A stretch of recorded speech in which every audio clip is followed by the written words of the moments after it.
My dad died when I was 3 years old, and it wasn't too long after that my mom got remarried, and that's when my life kind of took a turn for the worst.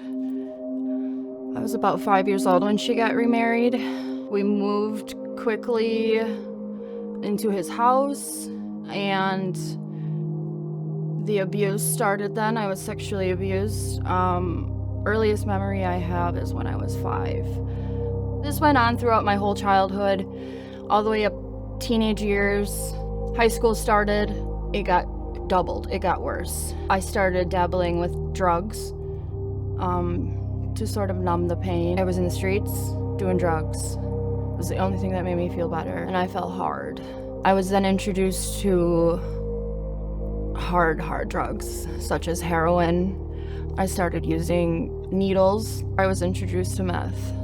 Ended up going on the run, and I caught a bunch of meth charges, and then I went to prison. You know, that wasn't enough for me. I got out and I used again.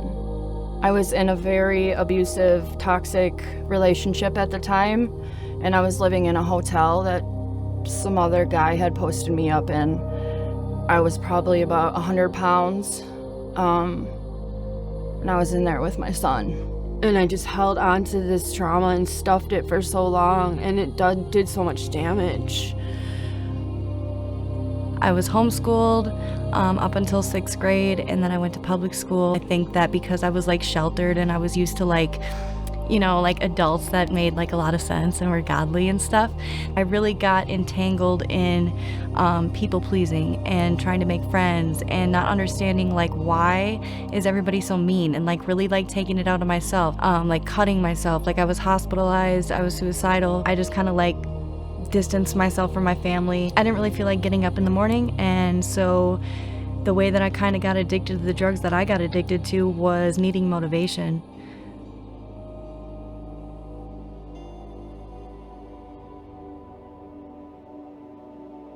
We have a team that goes in and talks to some of our clients one-on-one.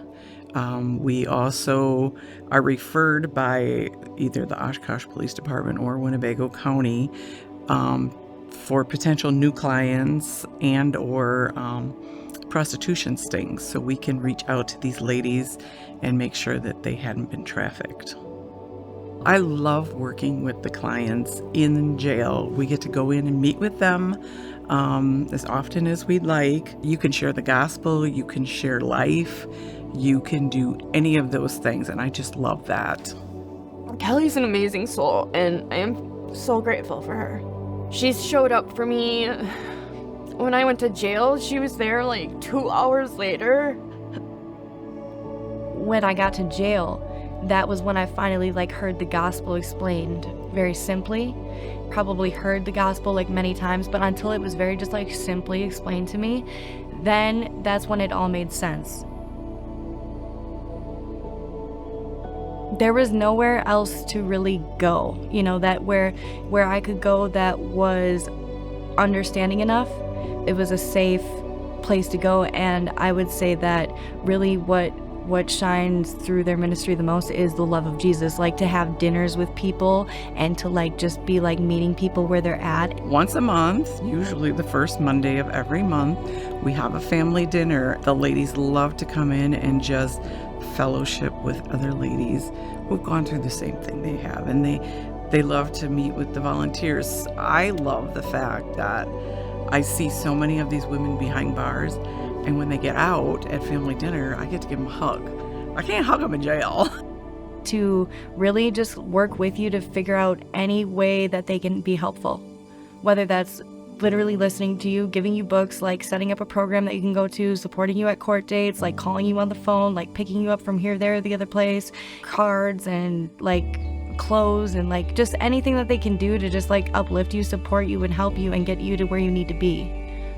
I completely think different, I speak different, I hear different, everything is different. This whole life is different. It's a purposeful life, and it's a gift, and it's there's just cool stuff to do every day because he plans it. So today I am 2.5 years sober. I get to be a mom. I get to be at my 13-year-old's cross-country meet. I get to be celebrating holidays and taking my kids trick-or-treating. I had a bit of a spiritual awakening, and I am redeemed. I am so grateful that I have God by my side. You know, it took me a while to realize that I had to go through what I went through to help others. To all of our Damascus ladies, you matter. You're here for a reason, and we love you. We're so glad you're here.